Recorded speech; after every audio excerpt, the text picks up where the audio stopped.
Napakagandang araw ngayon at hindi masyadong mainit, hindi rin masyadong malamig, walang ulan. Praise the Lord.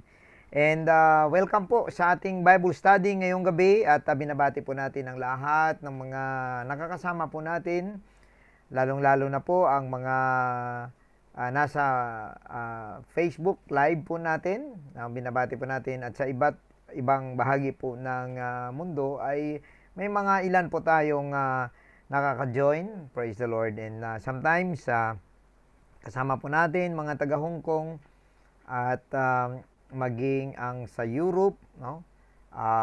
Sa France, sa Spain, no? At maging sa Italy. Ayan. So kasama din po natin ang ilan sa mga kapatiran po natin. And maging sa Mexico. Ayan, si Brother Rad. Praise the Lord. And of course, dito po sa Pilipinas at sa mga kapatiran po sa Acts Evangelism, Batasan Church, no, dito po sa Quezon City. And ang iba ay nasa Zoom at ang iba naman ay nasa FB Live po natin. So, sa ngayon medyo kukunti lang po yung sa Zoom dahil nga po sa mas mabigat-bigat po ang Zoom ikumpara sa ating FB Live. So sana po ay makasama po namin kayo sa sunod na isang oras po ng ating Bible study. Praise the Lord. And ngayong gabi ay akin pong dadalhin ng isa sa mga bagay na mahalaga po, no, sa atin. No, mahalaga po sa isang Kristiyano, mahalaga po sa isang mananampalataya sa ating Panginoon. Alam niyo po ba mga kapatid na ang isang tao kapag hindi po naka-experience ng na natupad yung mga pangako ng Diyos para sa kanya ay mababaw po ang kanyang pananampalataya. At hindi po siya ganun katibay sa ating Panginoon. Dahil ang isa po sa nagbibigay po sa atin ng kagalakan, mga kapatid, ay ang confidence natin that our God is a powerful God. Right? So, of course, ang ating mga Panginoon ay, ang Bible po ay napuno po ng promises of God. Alam po ba ninyo na libo-libo pong pangako ang mayroon po sa Bible? And halos lahat po niyan at lahat po niyan ay tinupad po ng ating Panginoon. And tayo naman po ay dapat na magtiwala sa mga pangakong ibinigay po sa atin ng ating Panginoon. Pero ang katanungan, mga kapatid, bakit tayo makapagtiwala, no, sa pangako ng ating Diyos?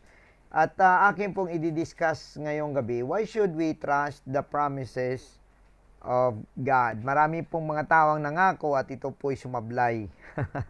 Marami pong mga pangako na paasa, marami pong mga pangako na hindi man lamang dumating, mga kapatid, no? Naalala ko na sa aking experience sa ministry, marami pong mga tawang nangangako pero hindi naman po natutupad. Pero mga kapatid, ang akin pong magarantiya po sa inyo, kapag ang Diyos ang mangako, ito po'y sigurado. Ayan. So ngayong gabi, praise God, samahan po ninyo ako sa ating pong discussion, and I hope na matapos po ang ating pag-uusap ngayong gabi at sa ating pong discussion ay magkakaroon po kayo ng confidence and faith to trust in the promises of God. So alamin po natin, mga kapatid, ang mga bagay na kumbaga mga kadahilanan, no? Because God wants us to trust Him. Alam niyo po ba, mga kapatid, na nalulungkot ang Diyos kapag tayo hindi nagtitiwala sa Kanya? Minsan, mga kapatid, lahat tayo gusto natin ng magandang bagay na mangyari sa buhay natin. Tama? Gusto natin maka-perform ng working of miracles, no? Lalo na mga healing, no? Maging ang mga himala, di ba? No? Um, ayan, kasama po natin yung taga France. Hello, Sister Norma. Praise God. And so, mga kapatid, sa mga bagay na kumbaga parang delikado, no, sa mga bagay na masasabi po nating gipitan, no, napakahalaga na meron po tayong confidence that God is able to do and fulfill His promises. Praise God. So, basahin po natin sa Biblia maya-maya ng konti kung ano ba ang mga sinasabi ng Panginoon tungkol po sa kanyang mga salita. So, tandaan po natin, ang pangako po ng Panginoon is also His Word. No? Of course, God talks and He do the promises by saying words. So, tandaan po natin mga kapatid na ang salita ng Diyos ay may kapangyarihan. Alright? So, nasa atin po ang pagtitiwala sa salita ng ating Panginoon. So, ito lang ang ginagarantiya ko po sa inyo na ang ating Panginoon, once na siya po'y nangako, ito po'y kanyang tutuparin. Kaya ngayong gabi, praise God, no? Magsama-sama po tayo. Why should we trust the promises of God? Ayan. So, bakit nga ba natin pagkatiwalaan ito, Ang mga politiko, maraming mga pangako yan, hindi naman natutupad, no? And ngayon, eleksyon sa US, puro pangako sa pangako yan. So, pag sa tao tayo nagtiwala, ay baka maaga po tayong mag-retire. Praise God. Kahit po sa gawain po, kahit po sa mga ministry, no, we cannot trust the promises of God. No, kahit sa aking karanasan, may mga taong nagsasabi na, ay tutulong ako sa ganito, sa ganyan, huwag kang mag-alala. Pagka God will bless me, I will also be a part of this and that. Pero hindi po nangyayari yon. No? So, maraming bagay, maraming pagkakataon na bibira po. May mga tao naman po na kaya po talagang tumupad. Although nasabi po talaga ng Panginoon, no? If you do a promise, you have to do it. No? And lalo na kung ito ay pledge mo or vow mo sa Panginoon. No? Pero siyempre, may kasabihan ng tao, promises are made to be broken. Alright, so wag tayo doon sa medyo sumasablay. Dito po tayo sa walang sablay, Dito po tayo sa walang kapalpakan. Dito po tayo sa sigurado. Ayan, no? Ayan, sabi pa nga nakakasiguro tayo dito. Sabi pa ng Mercury, gamot ay laging bago. Praise God. Alright. So, dito po tayo sa aking topiko. Why should we trust the promises of God? Praise the Lord. And unang-una po mga kapatid, bakit nga ba tayo magtiwala sa Panginoon? Dahil ang pagtitiwala sa Diyos sa kanyang mga pangako ay isang pagpapakita na tayo po'y nananampalataya sa Kanya. Alright? So, ibig sabihin, mga kapatid, na if you cannot trust on God's promises, that means you cannot say you believe Him. Tama naman, di ba? Kasi, when you believe in God, the first thing that you should do is obedience. Yan pong topic natin nung nakaraang linggo. Pero, after that, you need to believe, to trust in His promises. Why?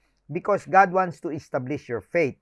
Now, faith cannot be established, mga kapatid, kung wala kang karanasan na ang ating Panginoon ay may ginawa sa buhay mo. Right? Yan po ang na-share ko kanina sa ating pong mga workers, no? Sa ating pong mga young leaders po natin, sa kanilang morning devotion, no?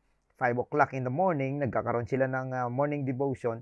And na-share ko po sa kanila na napakahalaga po sa isang disciple or sa isang mananampalataya na napatunayan niya sa buhay niya ang Diyos. So ako po ay nagcha-challenge sa inyo ngayong gabi. No? Sina-challenge ko po kayo na subukan po ninyo ang Diyos. No? Ang word, no? Sabi ko, na-share ko nga, no? The word of God there is trust me or prove me herewith. So God is challenging us. Sige, patunayan nyo. No? At sinasabi niya, subukan ninyo ako. So bakit nga ba hindi natin kayang subukan ng ating Panginoon? Amen? Ha? Subukan natin. Sabi niya di ba? Salita niya 'yun, di subukan natin, no? Yung mga nagdadalawang isip diyan sa kanilang kasi yan ay galing sa sa ano no, sa Malakay chapter 3 verse 10. Sa mga nagdadalawang isip diyan kung magbibigay ba sila ng offerings nila or ng tithes nila or ng tulong nila, subukan 'yon, Diyos, kasi siya nagsasabi nun. Hindi ako hindi ako. Oh, baka singilin niyo ako. Hindi po ako. Ang Diyos po ang nag-challenge sa atin yan. Yung Diyos po nagsasabi sa atin na subukan natin siya, mga kapatid. Alam po ba ninyo na ito yung pinakamagandang pribilehiyo na hindi po natin nagagamit? Sa totoo lang, siguro kaya kaya kung minsan nagtatampo ang Diyos sa atin, ano? Kung minsan sumasama ang loob sa atin ng Panginoon kasi ang pakapal ng pakapal yung stock ng mga himala ng Diyos, ng promises ng Diyos. Pakapal ng pakapal, walang may kumukuha. Praise God. Oh, ngayong gabi kunin natin. Kunin po natin kung ano po nakatalaga para po sa atin. You can claim it tonight, brethren. Hindi po natin alam kung paano, anong inyong mga pangailangan. Hindi ko po alam yon. But God is an all-knowing God. He knows you. He knows where you are. He knows what you need. Ayan. Kaya po, ngayong gabi, subukan po natin at patunayan po natin ang kapangyarihan po ng ating Panginoon. Now, unang-una po na pagpapakita na that we believe on Him is also our actions. No? And tingnan po natin ang kwento. Meron pong isang kwento dito tungkol po sa isang centurion. No? Pag sinabi po nating centurion, siya po ay isang officer with 100 soldiers sa ilalim po niya. So alam po natin, no, kung alalahanin po natin ang ating lesson sa CAT at saka sa ROTC, kung sino po sa inyo nakaranas, ang isang squad po ay 7 katao at ang isang platoon ay 21. No? Dahil 2 or more squad is 1 platoon, no? And then 2 or more platoon is 1 company. Ayan. So 2 or more company is 1 battalion. So that means itong centurion ay papasok na siya sa isang battalion commander. Ayan. So battalion commander, maaring ang ranggo po nito ay kung sa atin pa ay major. Ayan. Mga major o kaya ay lieutenant colonel. Ayan, kung sa mga military pa, no? Praise the Lord. So, may kwento po siya napakaganda dito at maring nababasa nyo na po ito. Pero tingnan po natin, the faith of the centurion. Now, take note that the centurion is not a Jew. Hindi po siya Jew. And at the time when Jesus Christ came in this world, ang kanyang mission is for the Jews, not for the Gentiles, not for any other. Kung inyong pong mapupuna ng ating Panginoon, nagsasabi na sa babae, no, na hindi maganda na ang pagkain ng anak ay ibibigay sa mga aso. So hindi nga natatakot ang Panginoon na ma-offend yung babae, no, at sasabihan na aso. Hindi ba kung tayo siguro kung aso, baka yung babae na yun kung sa mga kapanahonan natin nang nagawa niya, maaring nasapok niya ang Panginoon. Hindi po ba? Kasi isang insulto yun, natatawagin mong aso. Pero mga kapatid, ang ating Panginoon kasi, alam po ninyo, siya ang Diyos na nag-iisa. Mga kapatid, ang kanyang kinikilala, yung mga tao lang na kumikilala sa nag-iisang Diyos. Pag marami kang Diyos, wala ka. Nung mga time na yun, wala ka talaga. So, pag Gentiles ka, wala ka. Kasi ang promise, sa mga Jewish people lang. Unfortunately, pero, ito pong isang maganda na bagay, no? Hindi na-offend yung babae. Alam po ninyo, sometimes, nagbibigay ng masakit na mga salita ang ating Panginoon para subukan ang puso natin. Minsan, ang ating mga kalagayan sa ating mga sarili, minsan, big question mark po yan bilang mananampang Panginoon. Pero mga kapatid, iyan ay pagsubok ng Diyos sa puso mo. Ano ba ang reaksyon mo? Ano kang klase? Mga kapatid, maraming mga bagay madadaanan po natin na hindi po talaga maganda. Mga salita na hindi rin po maganda. Pero mga kapatid, pakatandaan po ninyo, ang mga bagay na yan, nasa atin ang mga reactions po natin. Yung babae na yon ang kanyang rhetoric, napakaganda. Ang sabi niya sa Panginoon, Panginoon, kahit yung mga aso, kumakain naman ng mga pagkain na nahuhulog sa mesa ng anak. Wow! Sabi ng Panginoon, wow, kakaiba ito. Oh, kasi tama, di ba? Tama po na ang mga naiwan, no, yung mga tira-tira, pinapakain sa aso. So sabi ng Panginoon, wow, what a great faith, no? So kagaya po nito, ang the faith of the centurion ay isang Roman soldier po siya. At ito po ang kwento niya at mababasa po natin sa Matthew chapter 8 verse 5 to 10. Ito po. And when Jesus was entered into Capernaum, there came unto him a centurion, beseeching him, and saying, Lord, my servant lieth at home sick of the palsy, grievously tormented. Now, parang napakahirap na sakit ito mga kapatid kasi palsy. So alam po natin, ibig sabihin, nakaratay ito at tinutorment siya ng kanyang sakit mga kapatid. Pero nung makita ng Panginoon, for the first time, iba naman ang approach dito ng Panginoon. Ang sabi niya sa centurion, okay, pupunta ako at pagalingin siya. Yun ang sabi ng hindi pa nga siya nanghingi, Hindi pa nga siya nanghingi, pero siyempre nababasa ng Panginoon kung anong gusto niya. Okay, anong sabi po ng centurion?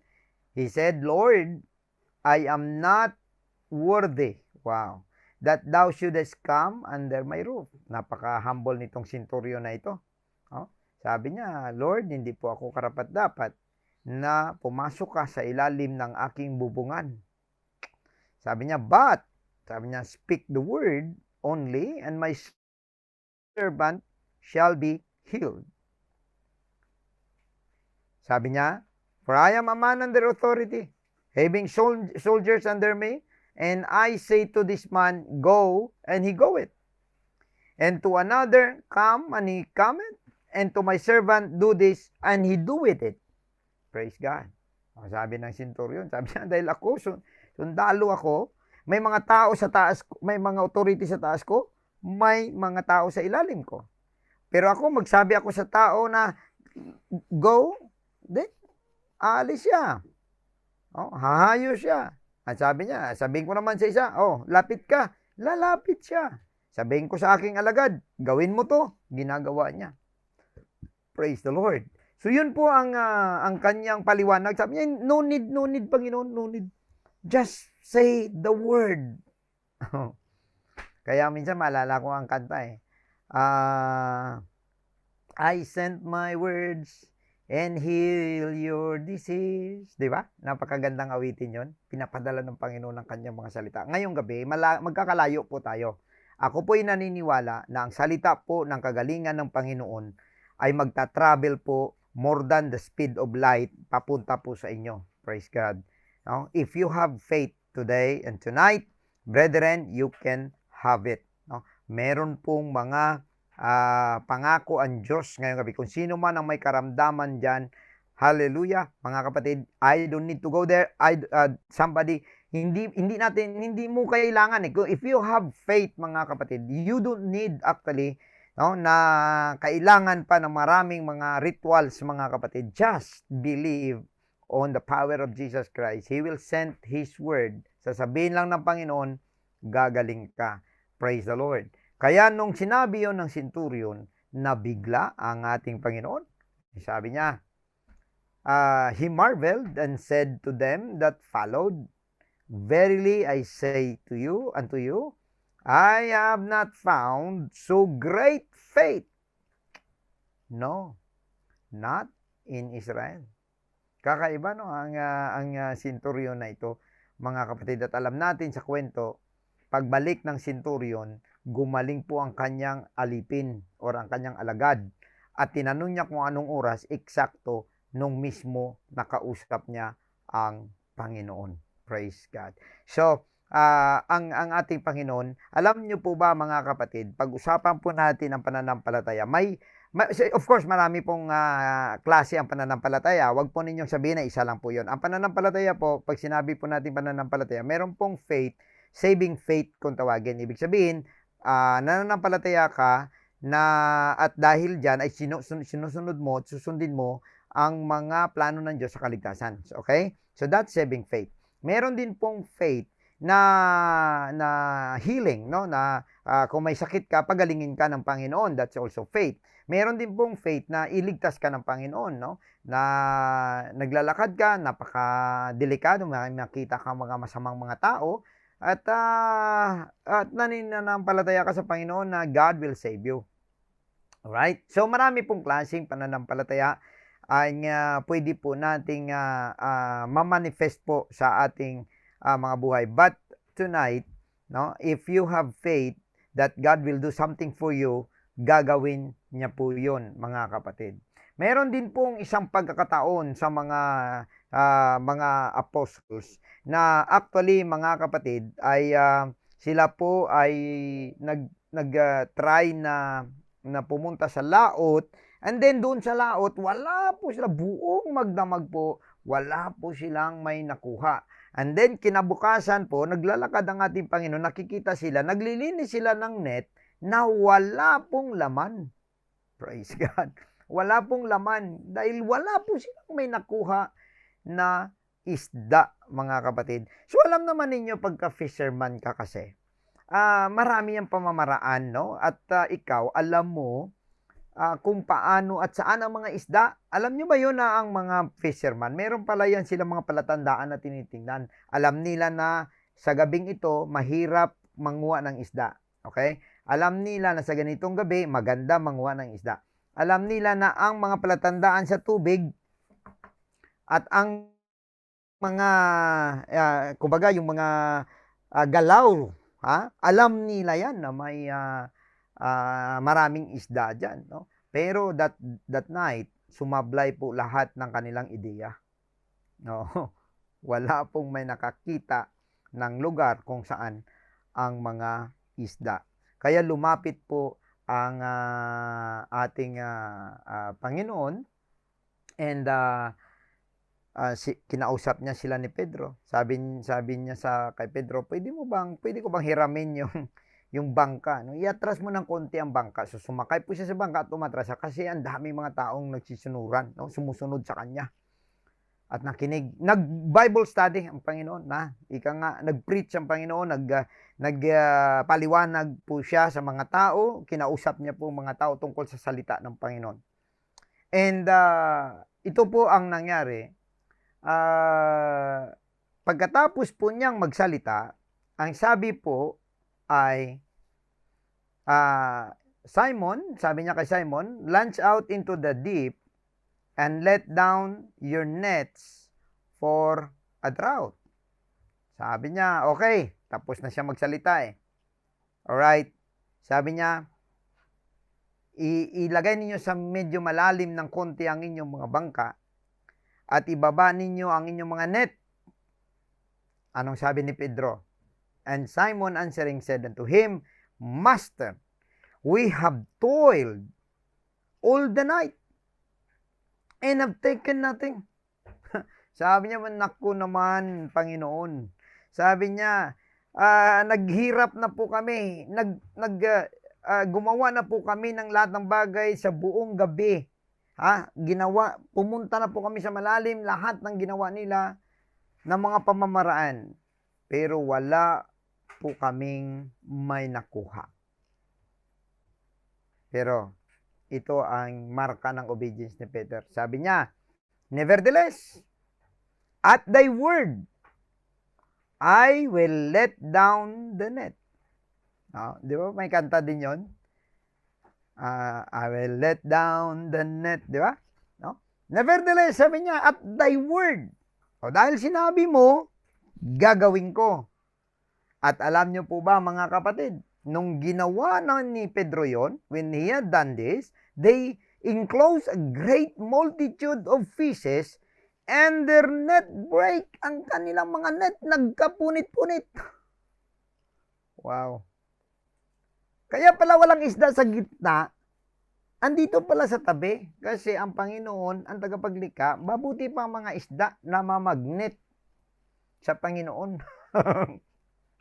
Ah, yung mga isda alam na, ay, nandun yung ating tagapaglikha. Kaya pumunta yung mga isda, nandun ang ating Panginoon. Mga kapatid, kung sino po sa inyo ngayon, yung nagdadalawang isip pa sa mga biyaya ng ating Panginoon, ako maglingkod ka sa Panginoon, magutom ka, ako maglingkod ka sa Panginoon, mahirapan ka, ako maglingkod ka sa Panginoon para marami kang mawawala sa iyo. Nako, napakalaking mali po yan, mga kapatid. Dahil ang ating Panginoon, nakasunod po ang blessing sa ating Panginoon. So kung sumusunod ka rin sa Panginoon, makakamtan mo ang blessing. Makukuha mo ang blessing, mga kapatid, kasi ikaw ay sumusunod sa nagmamay-ari ng blessing. So gumagawa ng lahat ng bagay, mga kapatid. So yung mga isda, kahit yung mga isda, imagine ka, hindi po nila nakayanan, nagkapunit-punit ang kanilang mga net, mga kapatid.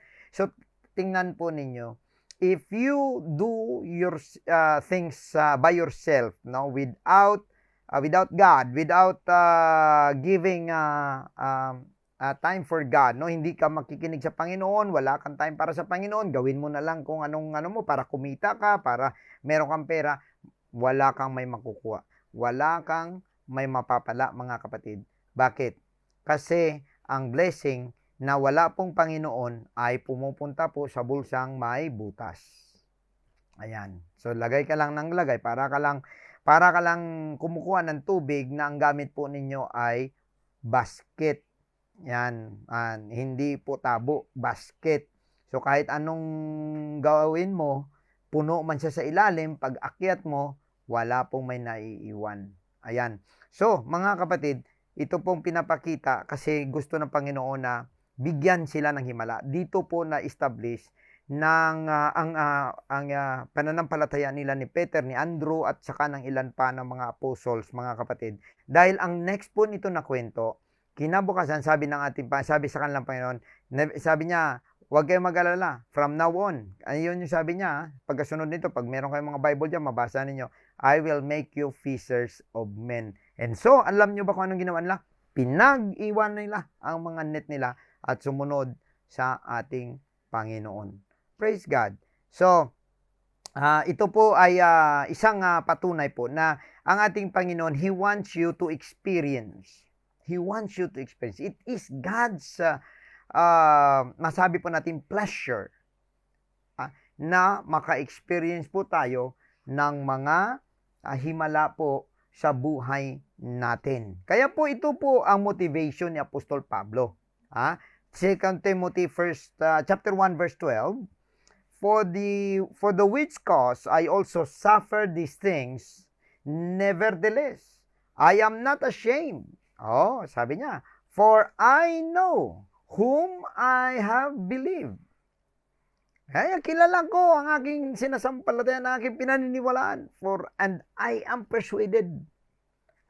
I am persuaded.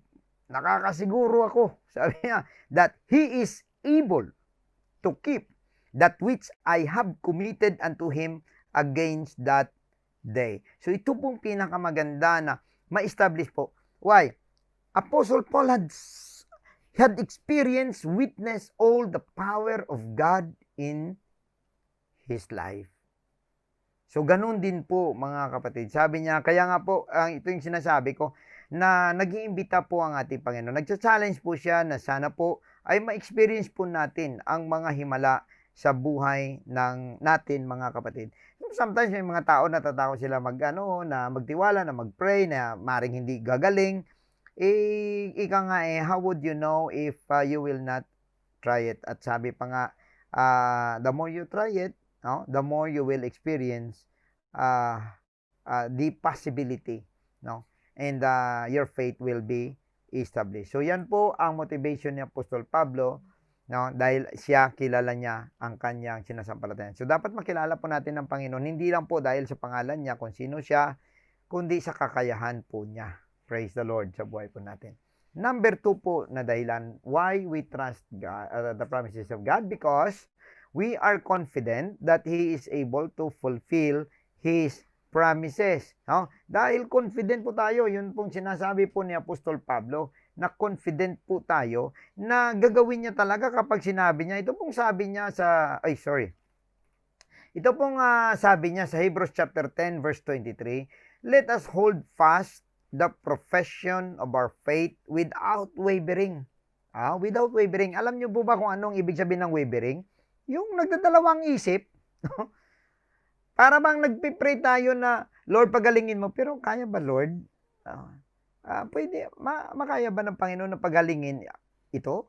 No? O minsan sa ating sarili, kaya ba ako pagalingin ng Panginoon? Ay pag nagganon ka, talagang hindi na kaya. Kasi nagdadalawang isip ka eh. No? Ang sinasabi nga nito, without wavering. When you claim something from God, no, you must have a God faith in your heart. Now, when God speaks, He doesn't have the second mind, the second thought, that it will not happen. When God says, it happens. He believes it will happen. So, ganun din po ang gusto ng ating Panginoon, no? Na tayo po ay magtiwala sa kapangyarihang ito ng pananampalataya sa Kanya, mga kapatid, na hindi po nagdadalawang isip. Dahil, sabi nga, faithful. No? Pag sinabing faithful, tapat. Tapat, meaning hindi sumasablay. Hindi po sumasablay sa mga pangako niya. Ang sabi po ng Romans chapter 4 verse 20 to 21, he staggered not at the promise of God, though through unbelief, but was strong in faith, giving glory to God, and being fully persuaded that what he had promised, he was able also to perform. Alam niyo po ba kung ano po ang kwento po dito sa itong chapter na ito ng Romans, mga kapatid? Ito po'y kwento ni Abraham. At si Sarah po ay 90 years old. Abraham was 100 years old. And yet, nangako ang Diyos na magkakaroon ng anak, ito pong si Sarah. And sabi pa nga dito, no, hindi po siya nagdalawang isip sa pangako ng Diyos sa kanya. That is why he was called the father of faith, because from the lower part to the upper part, mga kapatid, he proved his faith in God by trusting in the promises of God. He trusted in God's word. He trusted in the promises of God. No? Kinakailangan po tayo magtiwala po tayo diyan sa mga pangako ng ating Panginoon. Sabi pa nga ni Apostol Pablo tungkol po kay Abraham, but was strong in faith, giving glory to God. Nananampalataya, hindi Lord, I am giving you the glory. Kaya ako nananampalataya ngayon because I am giving you the glory. I will give glory to your name. Praise God. Alam niyo po ba na kung kayo po'y magdalawang isip, at hindi po ninyo mapatunayan sa inyong mga buhay ang ating Panginoon, ang ibig sabihin po niyan, you are not glorifying God, because all the promises is to glorify God. The purpose of those promises, why God should fulfill it, it's because it's for His glory. Now, tayo mga kapatid, dapat masubukan po natin yan sa ating mga sarili. Dahil sabi pa nga dito ng word na binabanggit po, fully persuaded. Abraham was fully persuaded. Are you fully persuaded tonight? Kung hindi pa po, you need to ask God, Lord, let me be persuaded fully. No? That what you had promised, you will perform. Diba? Mga kapatid, ano bang pinangako ng Panginoon? He will do it. You need to be fully persuaded. Napakahirap po mga kapatid, na tayo po ay para mga mediocre Christians, na kung anong meron lang, okay na yan, mga kapatid. Hindi po. Marami pong pribilehiyo tayo dyan na hindi po natin nagagamit. Gamitin nyo. Gamitin natin, mga kapatid. Dahil hindi po ordinaryong tao ang nagbigay po sa atin ito. Ang nangako po dito ay ang ating Panginoong Hesus. Amen? Praise God. Now, pangatlong dahilan po, we trust because nothing is impossible with our God.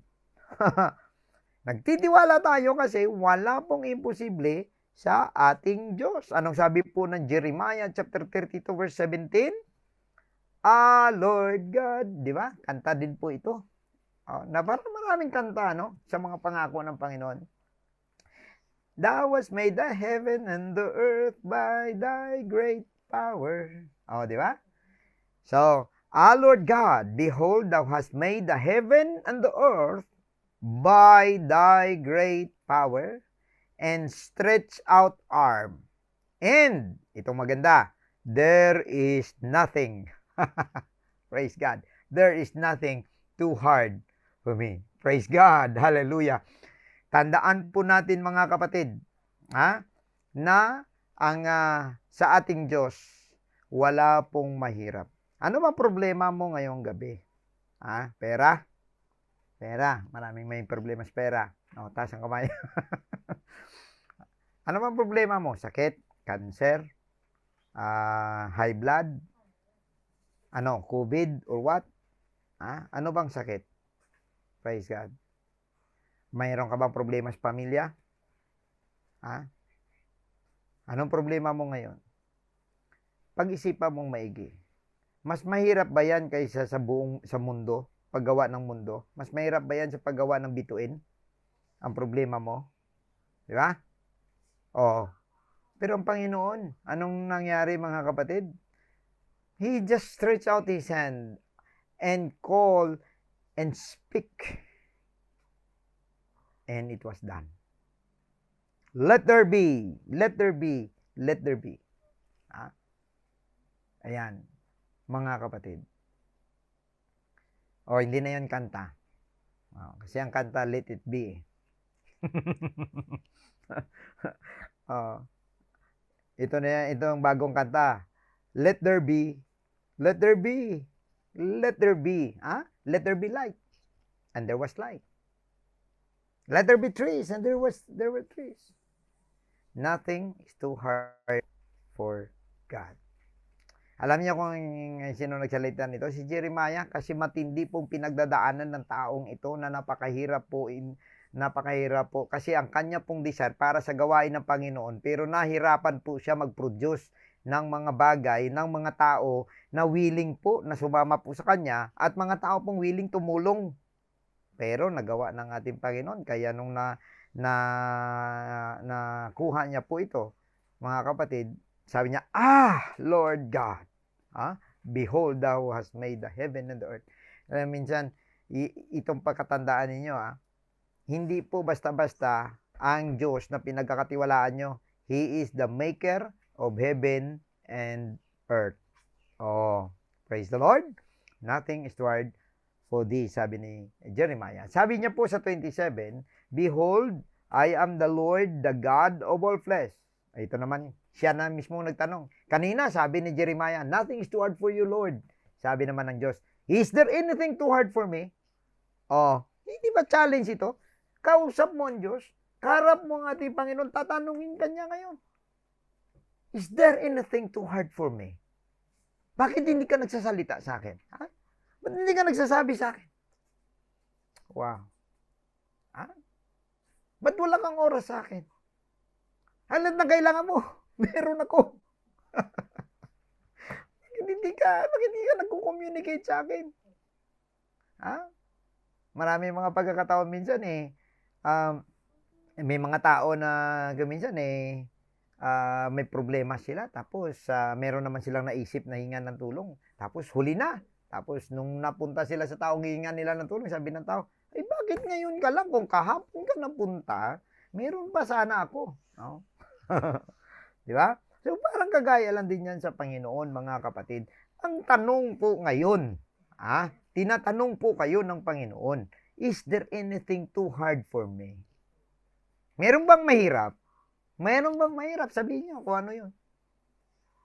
Dahil sa ating Panginoon po, wala po imposible. Ito pong sabi na Matthew chapter 19 verse 26, and Jesus beheld them and said unto them, with men this is impossible, but with God all things are possible. Di ba? Sa tao, imposible yan. Sa iyo, maring imposible yan. Sa doktor mo, maring imposible yan. Sa pamilya mo, sa magulang mo, o sa iyong sarili, maring sa isipin mo, imposible yan. Pero mga kapatid, tandaan po ninyo ito, with God, All. Wala po siya may sinabi na kalahati o kaparti o ano. Wala. All things are possible. Pwedeng mangyari.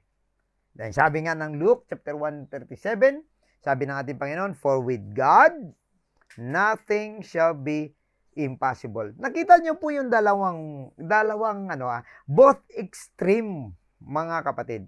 Kanina sabi ni Jeremiah,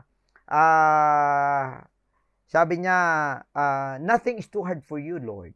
So that's an affirmation of God's power, di ba? Now, ito naman ang affirmation ng Diyos sa kanyang kapangyarihan. Is there anything too hard for me? Siya naman nagtatanong. Ngayon, ito, tingnan po natin.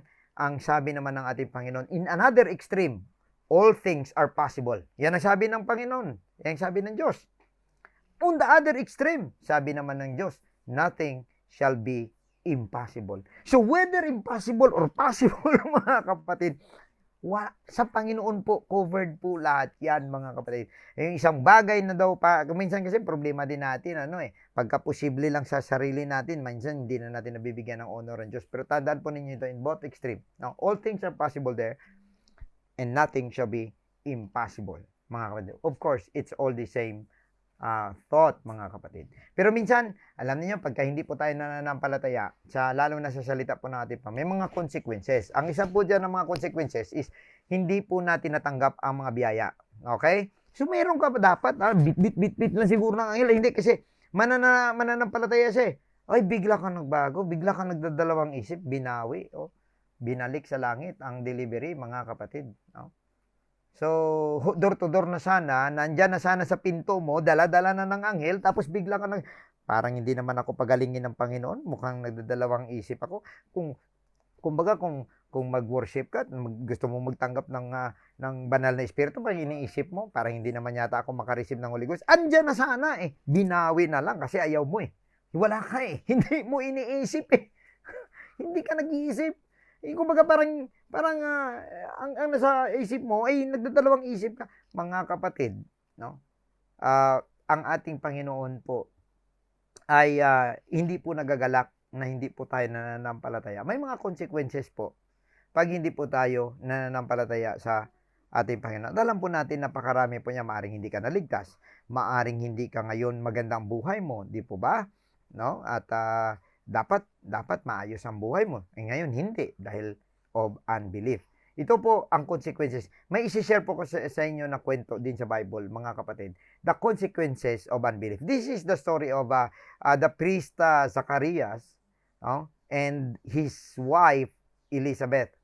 Alam po natin at kilala po natin yan. In Luke chapter 1 verse 18 to 20, ito po ang mga magulang ni John the Baptist.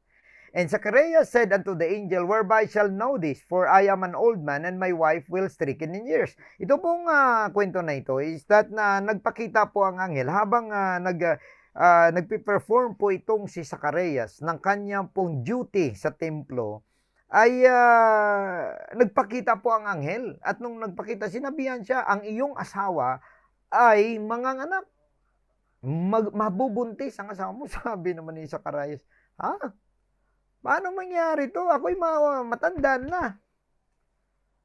And sabi niya, ang aking asawa is stricken in years. Ang word po dito na stricken in years, that means it is already past the birthing years. Meaning, hindi na talaga. Doon, nung mga kapanahonan na yon, ay maaring senior citizen na po itong si Elizabeth. At si Zacharias, senior citizen na rin. Kasi ang sa kanilang paniniwala, up to 60 years old, pwede pang mag-aanak ang isang babae. Pero pag lumampas ka ng 60, mukhang malabo-labo na talaga, mga kapatid. At ito pong nangyari dito. Si Elizabeth, mabubuntis, sabi ng anghel kay Zacharias, pero sabi niya, ay, matanda na ako. Asawa kong tanda-tanda na rin. Mabubuntis pa ba yun? Di ba? Sa isip niya siguro, ano to? Nagbibiro. Hindi niya ba nakita? Anghel na yun Di ba? Hindi naman ordinaryong tao. In fact, parang nga siyang nabigla nung nagpakita sa kanya yun. Ito ang consequence, mga kapatid. Ayaw niya maniwala And the angel answering said unto him, I am Gabriel, that stand in the presence of God. Wow. Ito pala si Gabriel Siya yung nakatayo sa presensya ng Diyos, doon sa tabi mismo ng trono ng Diyos. So, isang matinding balita po ito. Siyempre, natural, matinding balita po ito. Bakit? Kasi si John the Baptist, siya po ang magiging forerunner ni Jesus Christ. At siya po magbabaptize sa paparating po na manifestation ng Diyos sa laman, which is Jesus Christ. Oh, sabi niya, and I am sent to speak unto you and show thee this glad tidings, para sabihin sa yung good news. And behold, sabi niya, thou shalt be dumb. Sabi niya, magiging pipi ka. And not be able to speak. Ha? Kung sa mga Ilonggo pa, apa, magiging apa ka. Yan, pipi. Until the day that this thing shall be performed. Because thou believest not my words, which shall be fulfilled in their season. Oh, nakita ninyo? Tuloy, si Zacarias nakaranas po na maging pipi. Ang kanya pong mga dila umatras. Hindi na po siya makapagsalita. Wala pong may makaintindi sa kanya. Kaya nung lumabas siya, nabigla ang mga tao. Sabi nila, ano kaya nakita ng taong ito? Ba't hindi na siya makapagsalita? Sigurado may nakita ito sa loob. Oh. Pero alam niyo ba, nung naipanganak si John the Baptist, paglabas ni John, nagtanungan sila, anong ipangalan natin sa bata? Biglang sumigaw si Zacarias. Tawagin siyang si John. Oh, yun nga, nakapagsalita na. Yun, kasi na-fulfill na ang pangako ng Diyos. Kaya po, medyo mahirap din po pag hindi po tayo mananampalataya sa Panginoon. Marami pong biyaya ang atin pong mamiss, mga kapatid. Alright, number 4 po. We trust because we are sure that God will not forsake His word. Oh, wow. Alam nyo, may mga bagay po talaga na hindi po kayang itabi ng Panginoon at hindi niya pwedeng baliwalain. Yan ang kanyang mga salita, mga kapatid. Anong sabi po ng Isaiah chapter 55 verse 11? So shall my word be that goeth forth out of my mouth. It shall not return unto me void. Hindi daw yan babalik sa kanya na walang magagawa.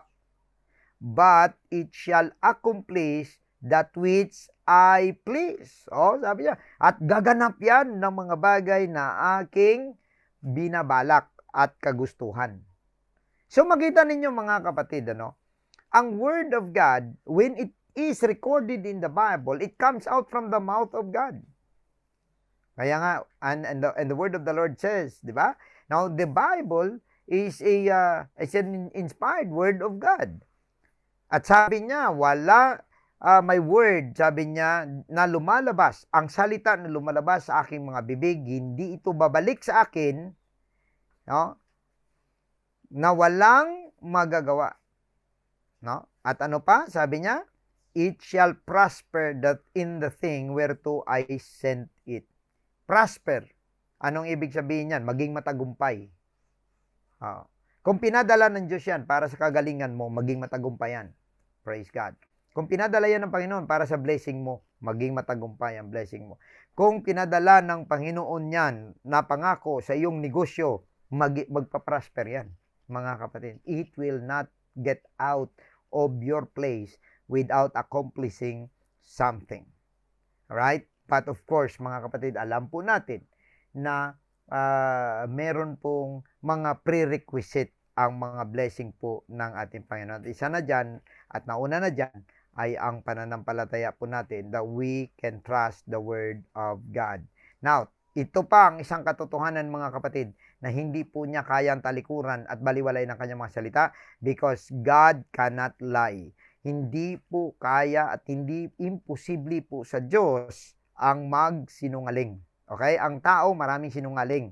Ang tao magaling magsinungaling. Ang tao marunong gumawa ng istorya. May mga tao din naman mga kapatid na kaya nilang ika nga ay pasubalingan ang katotohanan, mga kapatid. Pero ang Diyos, hindi po magagawa ng Panginoon yon. Hindi niya kayang, yan pa, minsan may tanong nga yan sa sa Bible quiz. Ha?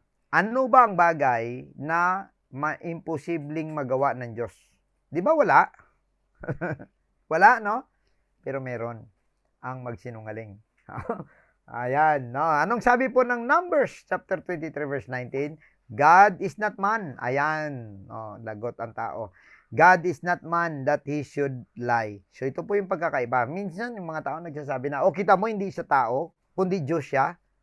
Ang Diyos daw, hindi tao, kundi tingnan ninyo, ang ibig sabihin ng Diyos dyan, ang ugali ng tao. Ang ugali niya na magaling magsinungaling, mga kapatid. Di ba? So, pero nung sabi niya, neither the Son of Man that he should repent. Hindi rin siya nagsisisi sa kanyang mga ginawa. Ang Diyos, kasi alam niya, tama lahat ang kanyang gagawin eh. No? Had he said, and shall he not do it? Sabi niya, may sasabihin ba siya, tapos hindi niya naman gagawin?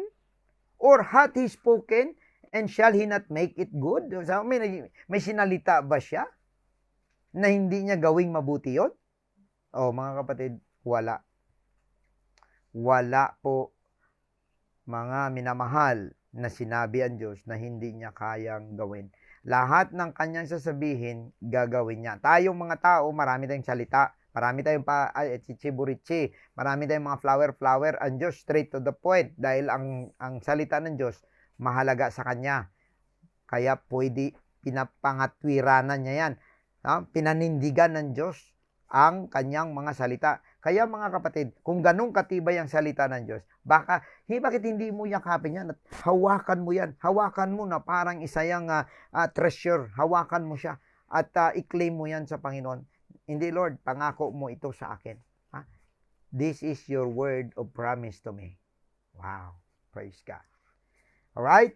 Lastly, mga kapatid, we trust because not one promise that God made has failed. Nagtitiwala tayo sa pangako ng Diyos kasi wala ni isang pangako ang Diyos na failure. Lahat po ng pangako ng ating Panginoon naganap. Wow.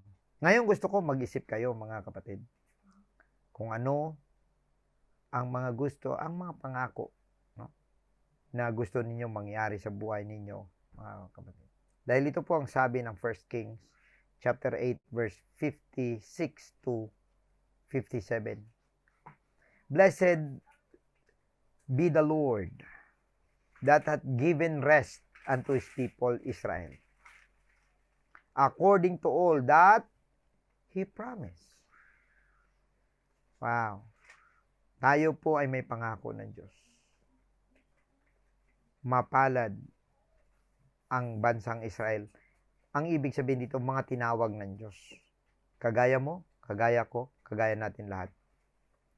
According as the Lord promised. Anong sabi niya? There hath not failed one word of all his good promise. Wow. There hath not one failed. Not failed, no? There hath not failed one word of all his good promises. Ibig sabihin, mga kapatid, once God made something and declared something, it happened. No? These promises na binigay niya kay Moses noong mga time nito ng kings pa kasi, mga kapatid, nakita nila, wala ni isa. Lahat ng pinangako ng Diyos natupad. Kaya nga, sabi dito, the Lord our God be with us as He was with our fathers. Let Him not leave us nor forsake us. Amen? Dapat ang ating pananampalataya, tandaan po ninyo ito, ang Diyos na nakasama ni Moses, kasama natin ngayon. Ang Diyos na nakipag-usap kay Abraham, kasama natin ngayon. Hallelujah. Yan po ang kausap natin ngayon. No? Tandaan po ninyo, as He was with the Israel before, He will not leave us nor forsake us. Baka feeling mo ay malayo na sa iyo ang Diyos. Huwag mong isipin yun. He will not forsake you tonight. Mga kapatid, sa gabing ito, gusto ko pong i-challenge po kayo, mga kapatid, sa pangako po ng ating Panginoon. Wala namang bayad. Di ba? Ang kailangan mo lang ngayon, huwag kang magdalawang isip kung kaya ng Diyos hindi. Dapat i-claim mo sa puso mo.